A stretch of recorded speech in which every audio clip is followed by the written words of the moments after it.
Jusqu'au 10 novembre, exceptionnellement, et avec le lien en description, 15 € offerts, sans dépôt nécessaire.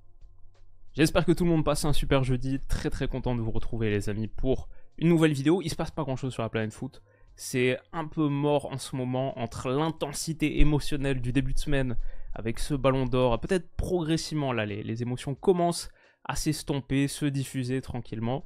Et en attendant le week-end, en attendant les gros matchs, en attendant la J4 de LDC aussi, hyper belle semaine.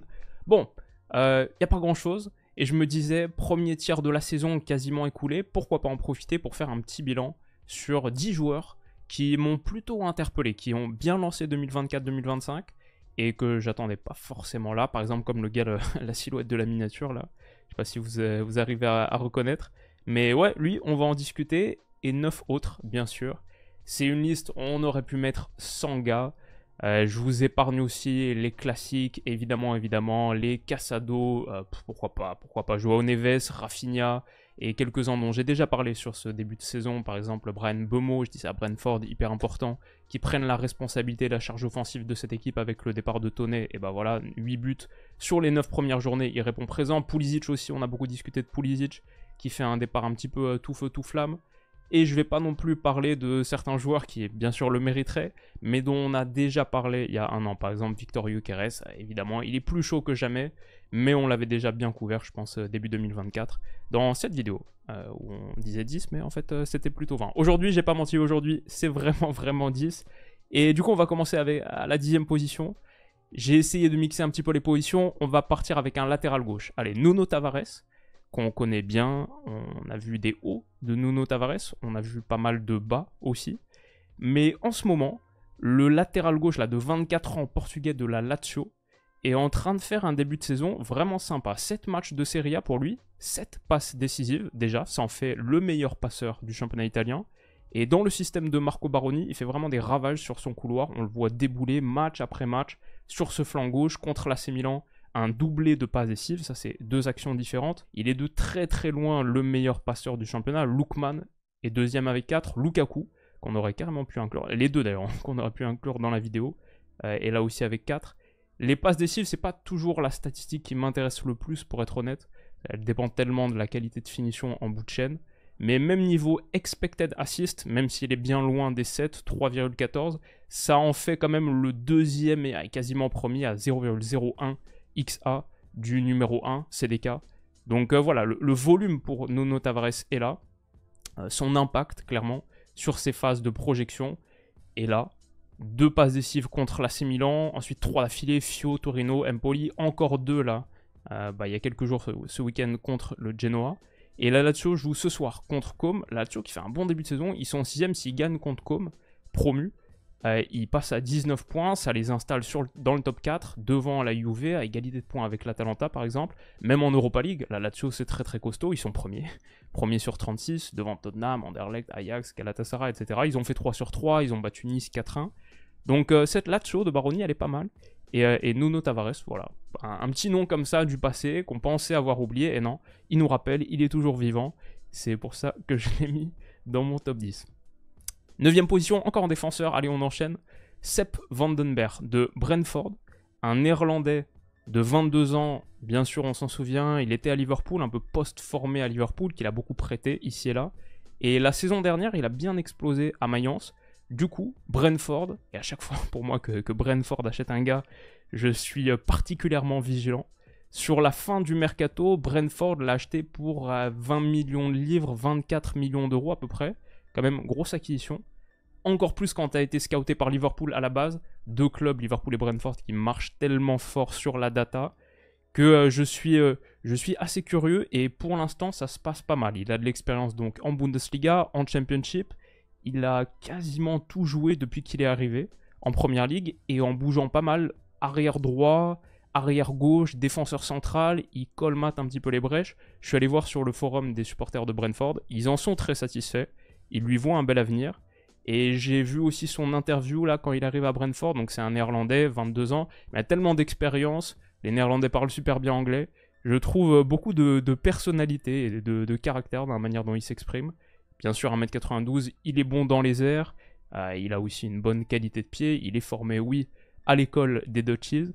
Mais en plus, sa polyvalence, le fait qu'il puisse vraiment défendre sur les côtés aussi, défenseur droit, défenseur gauche, ça le rend pour un gars d'1m92, je trouve plutôt pertinent et soluble dans les grands espaces. C'est pas juste un protecteur de surface de réparation. Donc contre Garnacho, le match contre United, il a été un petit peu mis dans la difficulté. Mais ça reste, je pense, un des centraux prometteurs de PL notamment. Et du coup, j'ai hâte de voir un petit peu la suite. Je voulais pas mettre que des offensifs dans ce top 10 et je me disais, ouais, Sepp Vandenberg, c'est plutôt un bon nom à inclure. Ok. À la 8ème position, c'est pas vraiment un top 10, mais bon, je l'ai quand même conçu comme un top 10. Donc à la 8ème position, j'ai mis un Français dont on parle pas beaucoup, l'ami Tierno Barry. C'est un attaquant d'1m95 qui a été recruté par Villarreal cet été, sur la toute fin du mercato aussi. Et alors, lui, sa trajectoire, c'est un truc un peu de malade. J'ai rarement vu quelque chose comme ça. Tierno Barry, il y a 3 ans, il signait en N3 depuis Toulon à Sochaux, donc la réserve de Sochaux. Et il faisait une saison, 22 matchs, 10 buts. C'est surtout sur la deuxième partie de saison qu'il a commencé à planter, genre 6 ou 7 matchs d'affilée où il plante. Ok, donc une saison en N3. Il est recruté par Beveren en 2e division belge. Et là, il plante 20 buts sur la saison. Meilleur buteur de 2e division belge. Et il est élu meilleur joueur aussi. Donc grosse saison d'explosion pour ce qui est finalement sa première vraie saison en professionnel. Derrière, Bâle l'achète pour 3 millions, si je dis pas de bêtises. Il fait une saison avec eux, 12 buts en 2023-2024. Et là, il avait démarré 24-25 avec 8 buts en 4 matchs. Villarreal a dit, ok, ça suffit, il faut qu'on y aille, sinon quelqu'un d'autre va y aller. Et ils l'ont pris pour 14 millions sur un des tout derniers jours du mercato. 1m95, né à Lyon, et plus que né à Lyon, à l'AS Monchat, c'était son premier club, l'AS Monchat, qui est aussi mon premier club, et mon seul club. Donc on connaît tous les deux le stade Juninho, le stade Marc-Vivien Foé. On y a fait nos armes, ça fait un point commun entre moi et Tierno Barry. Et un deuxième point commun, c'est qu'il a aussi une chaîne YouTube qui vient de lancer. Et je suis allé regarder sa première vidéo, très cool, franchement assez touchant. Comme on peut s'y attendre peut-être d'un gars qui a eu un parcours aussi spécial, aussi météorique. Mais en même temps, voilà, il y a 3 ans, il jouait avec les amateurs. Bah, assez touchant. Assez humble, il raconte par exemple ses premiers matchs là en Liga contre le Barça, contre le Real, les étoiles dans les yeux en voyant Lewandowski, Mbappé, Vinicius, Ter Stegen et tout. Et ouais, je sais pas, c'était assez kiffant à regarder, donc je vous conseille la vidéo, mais ça me donne encore plus envie de suivre la continuation de sa trajectoire, parce que ouais, ça a l'air d'être une bonne personne en plus. Et bon, juste au-delà de ça, il a commencé à planter avec Villarreal, 3 buts en Liga déjà, 1m95 comme on peut s'y attendre. Il est bon dans les airs, mais pas que. Mobilité dans la profondeur. En tout cas, si ça continue comme ça pour Tierno Barry, qui comme on dit, donc 10 matchs de Liga et que 700 minutes, il y a eu des bouts de match aussi, et déjà à 3 buts, 2 passes D, a bien commencé, commence fort en vrai, et toutes les saisons de sa vie pour l'instant, il a planté. Ça fait une trajectoire, par exemple, si on regarde sur Transfermarkt, ouais, c'est vraiment le météore, quoi. Il a explosé depuis... il y a quoi, ça fait 5 octobre 2022, c'était il y a 2 ans, quoi. Il était à 350 000 € à Beveren, et maintenant 14 millions. Il vient d'avoir 22 ans, il y a quelques jours. Joyeux anniversaire, Tierno. Et voilà, français, d'1m95, avant-centre. Je sais pas, ça me fait bien kiffer. En plus, on a quelques similitudes, donc je lui souhaite le meilleur. Il est aussi binational guinéen. Peut-être une trajectoire d'international, peut-être. Voilà. Joueur à suivre, attaquant à suivre, en Liga. C'est mon 3e joueur de la liste. 4e place, ou 7e position, mais 4e de la liste, j'ai mis Enzo Mio, bien sûr. Lui, on le connaît très bien déjà. Et il démarre sa 4e saison à Stuttgart, mine de rien. Il est arrivé il y a un moment. Il avait été acheté un peu moins de 2 millions à l'AS Monaco en août 2021. Donc il démarre sa 4e saison. Maintenant, il est évalué à 42. Voilà, il a bien sûr explosé. On le connaît parce qu'en équipe de France, on l'a aussi vu au JO. Mais ouais, franchement, super joueur. En Champions, déjà une belle exposition contre le Real, ok, contre le Sparta, buteur, contre la Juve, passeur. On a encore 5 contre Atalanta, Étoile Rouge, Young Boys, Slovan Bratislava. Conclusion contre le PSG. On va avoir l'occasion de le voir vraiment en action encore plus. Bah, ils ont une possibilité pour moi, clairement, d'aller chercher une place qualificative, au moins dans le top 24, et au moins de jouer un match à élimination directe de Champions, même si c'est un 16e ou un playoff. Et dans le double pivot de Sébastien Hoeneß, c'est un joueur assez délicieux. Bon, bien sûr, on connaît déjà le profil, lui c'est un des joueurs du top 10 qu'on connaît bien, mais sa capacité à vraiment sortir des petits espaces pour ensuite aller attaquer les grands, dans ce tandem-là, généralement double pivot, ça dépend exactement du système, mais souvent à deux comme ça. À la fois utile, mais soyeux, kiffant à voir. Donc Enzo Mio, dont Didier Deschamps a parlé en conférence de presse, à un moment on se dit, ça va peut-être être la surprise de la liste de Deschamps, il pourrait y arriver. Et évidemment, petit joueur kiffant. Donc c'est pour ça que je l'ai mis dans ce top 10. Un autre qu'on connaît bien, mais peut-être la renaissance là, Moïse Kean, la Fio est absolument en feu en ce moment. 5-1 contre la Roma, 6-0 contre Lecce. De très très gros scores, ils sont sur 3 victoires d'affilée, dont une contre l'AC Milan aussi. Malheureusement, il ne va pas jouer contre le Genoa ce soir. Mais ouais, Moïse Kean, déjà 4 buts en Serie A sur ce début de saison. Et moi, j'ai toujours bien aimé ce profil. À Paris, je le trouve assez intéressant, tranchant dans la profondeur comme ça, mais aussi les petites remises, de la qualité technique, peut battre son homme en 1 contre 1. Je lui trouve un meilleur instinct dans la surface de réparation maintenant. Et plus de maturité dans son jeu, un truc avec lequel Spalletti est d'accord aussi, plus mature. Il a retrouvé la sélection italienne d'ailleurs, où il a planté contre Israël sur l'avant-dernier rassemblement international en septembre. Donc ouais, Moïse Kean de mieux en mieux. Et c'est pas juste les buts. Il est par exemple 5ème de Serie A sur le nombre de dribbles réussis, à, 2 longueurs de Rafael Leao. Il est le 3ème joueur de Serie A avec le plus de tirs cadrés par exemple. Joueur intéressant, moi j'ai toujours bien aimé le profil, et là il a l'air d'être en train de rebondir ou de trouver son rythme de croisière. Pour une Fio qu'il a acheté 13 millions d'euros cet été, ils ont peut-être fait une super belle opération. Ça c'est vraiment pour moi le joueur à suivre par excellence, parce que j'ai envie de voir si ça continue. Mais si ça continue, comme en plus il a déjà beaucoup de name recognition et tout, ça pourrait continuer d'aller assez haut. Et en plus la Fio pour moi est vraiment une équipe à suivre cette saison. Donc je suis très curieux sur la suite pour Moïse Kean.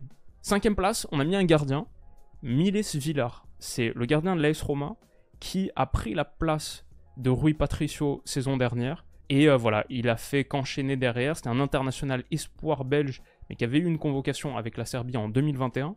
En fait, Miles Villar, il est, même s'il a que 25 ans, il est dans le paysage depuis un moment. C'était le plus jeune gardien à enfiler des gants en Ligue des Champions. C'était un match Benfica-Manchester United, il y a hyper longtemps, en 2017. Et malheureusement, ça s'était assez mal passé pour lui. Peut-être ces images vous parlent. Benfica avait perdu 1-0 à la maison et il avait réceptionné un coup franc excentré comme ça dans son but. Donc ouais, quand tu as 18 ans et quelques jours à peine, ça peut laisser des traces, ça peut laisser des séquelles. Et il avait plus joué derrière. Mais à 25 ans, c'est un petit peu là le retour de Miles Villar, la revanche de Miles Villar. Et il est en super forme. C'est un gars qui est 5e meilleur gardien d'Europe sur sa ligne, tout championnat confondu, avec quasiment un demi-but sauvé par 90 minutes. La Roma, c'est assez catastrophique cette saison. La Roma est 12e, 2 victoires seulement en 9 matchs. Mais une des meilleures défenses, je crois la 5e meilleure défense d'Italie, un truc comme ça, avec 11 buts, ouais c'est ça. 5e ex aequo avec l'AC Milan et Bologne.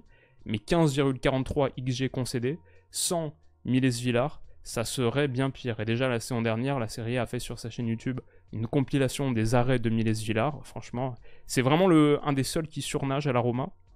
Et du coup, comme j'avais bien envie de mettre un gardien dans ce top 10, on aurait pu parler Johan Garcia de l'Espagnol, mais Miles Villar de la Roma pour moi méritait. Surtout parce que la Roma du coup peut lui dire grazie mille. Voilà. 4ème place dans ce top 10, Georginio Rutter, qui a été acheté très cher par Brighton sur cette toute fin de mercato. 46 millions d'euros, quasiment 47. C'est le transfert record de l'histoire de Brighton, mais il est absolument en feu en ce moment. Décisif sur les 4 derniers matchs de PL. Une des équipes qui m'intéresse le plus, bien sûr, Brighton. J'ai consacré une vidéo entière. Et il y a pourtant beaucoup de concurrence sur le secteur offensif à Brighton. Welbeck qui est en feu. Mais du coup, il forme vraiment la paire avec Rutter en ce moment. Il y a Ivan Ferguson, top talent. João Pedro qui s'est blessé. Quand il reviendra, voilà, Rutter a profité un peu de sa blessure pour s'insérer dans ce collectif. Il y a Brian Gruda, Yankuba Minte, Solly March, Adingra, Mitoma, Enciso. Il y a tellement de bons joueurs offensifs à Brighton. Mais Rutter est vraiment en train de tirer son épingle du jeu. Et ouais, c'est juste un gars qui attaque super bien l'espace. Son but contre Tottenham là était top. C'est un gaucher, mais il est quasi ambidextre. Top second attaquant. Et son profil avancé sur FBRF, c'est typiquement d'un joueur de Brighton où tu sais pas exactement comment le positionner. C'est peut-être pas une pure pointe, plus second attaquant entre 10 et 9, mais peut jouer côté aussi. Ce qui est sûr, c'est que quand tu le compares à des milieux offensifs ou des ailiers, ou même à des pointes, il ressort très très haut sur les chiffres défensifs. Donc il fait le sale boulot aussi. Moi, je suis toujours très très curieux des recrues de Brighton, de Brentford, et en plus, pour leur développement, avec un Fabian Hürzeler, coach, je pense a vraiment beaucoup de potentiel aussi. Je pense que c'est pas mal pour Jorginho Rutter. Une bonne nouvelle aussi pour la France. Rutter, il a quoi, 22 ans? Ouais, c'est ça, 22 ans en avril, en 2002. Donc, s'il continue à se développer, à croître et à montrer les bons signes qu'il montre là actuellement, ça peut faire très très mal. À la 3e place, André Santos. On va en Ligue 1. Et le petit André Santos, qui a été prêté par Chelsea, et qui a 5 buts là sur le début de saison en Ligue 1, un doublé ce week-end pour le porter à 5 buts, ça en fait un des meilleurs buteurs de Ligue 1 alors que c'est un milieu central.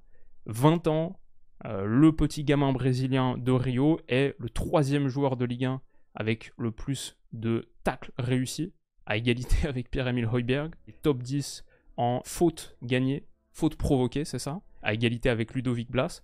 Donc un gars qui t'apporte à la fois l'apport statistique de Ludovic Blas, mais aussi de Pierre-Emile Højbjerg. Ça fait une belle synthèse pour Strasbourg, qui est une équipe un peu faux-folle. 9e seulement de Ligue 1, milieu de tableau. Mais les hommes de Rosseignor, c'est 19 buts marqués. C'est une des toutes meilleures performances offensives de l'élite. Je crois que c'est la 3e meilleure attaque de Ligue 1, derrière seulement Paris et Marseille. Donc André Santos, vraiment pas mal. Et Strasbourg, dans l'ensemble, a beaucoup de petits joueurs offensifs qui sont sympas dans leur combinaison. Mais cet André Santos qui se projette super bien avec ballon, qui est aussi, je crois, top 3 ou top 2 en nombre de duels remportés en Ligue 1, c'est un milieu central qui a juste beaucoup de ballons, beaucoup d'agressivité, qui se projette bien. Et vrai petit joueur à suivre, comme pas mal de gars de Strasbourg. En plus, avec cette Ligue 1 qui est une bonne passerelle vers la Première Ligue en général, ça pourrait être un prêt payant. Et est-ce que ce serait suffisant pour faire le jump et aller à Chelsea dès la saison prochaine, revenir de prêt et aller à Chelsea?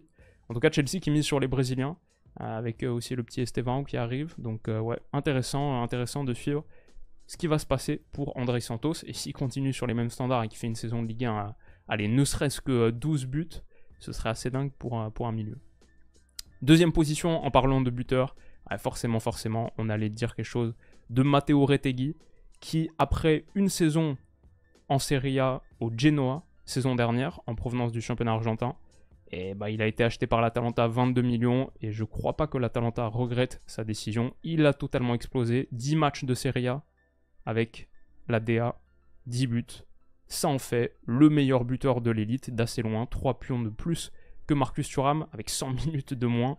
Il a totalement explosé et il a fait oublier Scamacca. C'est le même trio offensif que l'année dernière, avec CDK, avec Lookman, mais donc Retegui à la place de Scamacca. Le triangle de feu, la meilleure attaque d'Italie en nombre de buts marqués pour l'instant. Et le truc avec Retegui, je trouve, c'est un droitier, on le voit sur les penalties, mais il est aussi capable d'utiliser le pied gauche à fond, je le trouve aussi quasi ambidextre, des frappes comme ça extérieures de surface, mais pas mal de buts pied gauche en général. Il donne l'impression de savoir un petit peu tout faire à la finition. Donc on verra si c'est juste une bonne période, mais elle peut continuer à porter l'Atalanta assez haute, qui est 3e là, à 19 points, 2 seulement de moins que l'Inter, et la meilleure attaque du championnat italien avec 26 buts marqués. Enfin, tout en haut, en parlant de buteurs, en parlant de joueurs offensifs prolifiques, j'allais finir par Omar Marmouche, parce que je pense qu'on n'a pas beaucoup parlé sur la chaîne pour l'instant. Et cette saison, que ce soit en Bundesliga, 9 buts, 4 passes, mais aussi en Europa il a planté, aussi en Coupe d'Allemagne il a planté. Il est à 11 buts, 7 passes décisives, toutes compétitions confondues, alors qu'on est à peine au premier tiers de la saison. En Bundesliga, 9 buts, donc ça fait de lui le co-meilleur buteur en compagnie de l'ami Harry Kane. Et je trouve que c'est toujours pertinent d'appliquer un petit modificateur statistique au but en Bundesliga. Bien sûr, les meilleurs scouts du monde le font. Et il y a tellement d'espace sur les attaques rapides. Omar Marmouche, on le voit dans à peu près toutes les rencontres. Il utilise bien l'espace. C'est le 3e joueur avec le plus de sprint en Bundesliga. Ça fait clairement partie de ses qualités. Co-meilleur buteur, il est dans le top 10 en nombre de passes clés. Il est dans le top 4 en nombre d'actions menant à un tir. Il est top 10 en dribble réussi aussi. Il est top 2 en possession progressive. Top 1 en chevauché dans la surface de réparation. Donc son volume est énorme. Il est vraiment Omar Marmouche dans la forme de sa vie. Et pour un gars que Francfort a pioché libre à Wolfsburg il y a 1 an, quelle belle acquisition, magnifique acquisition de l'Eintracht. Ekitike revient bien aussi, je le vois ici. Ekitike il revient pas mal aussi, il aurait pu être dans ce top 10. Mais dans le 4-4-2 là, de Top Moller, voilà, Ekitike et Marmouche, les 2 buteurs contre Gladbach en Coupe d'Allemagne hier. Dans ce 4-4-2, j'avais parlé d'Hugo Larsson saison dernière, il y a beaucoup de petits joueurs sympas à suivre, mais Marmouche s'impose évidemment comme un des visages du championnat, et clairement un des joueurs à suivre absolument. Donc, ça conclut ce top 10, j'aurais pu parler de plein d'autres petits gars au Sporting. Il y a tellement de joueurs, il y a Gyökeres, mais il y a aussi par exemple son futur remplaçant. J'ai l'impression qu'ils ont déjà prévu la suite. Ils ont déjà leur attaquant nordique pour le remplacer avec Konrad Harder, qui est en train de faire aussi de beaux chiffres avec un temps de jeu assez limité. Mais boum, lui ça marche pas mal, 19 ans seulement.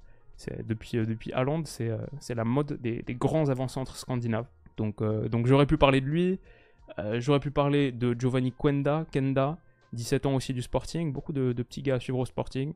Et j'avais beaucoup d'autres noms sur ma liste. John Duran, on aurait pu en dire un mot. Voilà, je m'arrête là, mettez-moi vos noms en commentaire. Et de toute manière, c'était une petite vidéo tranquille comme ça pour occuper ce jeudi. Je tourne avec Stan dans à peu près 1 heure et on va faire pareil mais sur les équipes qui nous intéressent sur ce début de saison. Donc un petit peu plus de matière pour dresser un premier bilan. J'espère que ça vous a plu les gars, j'espère que vous passez une superbe semaine et nous on se dit à bientôt. Bisous.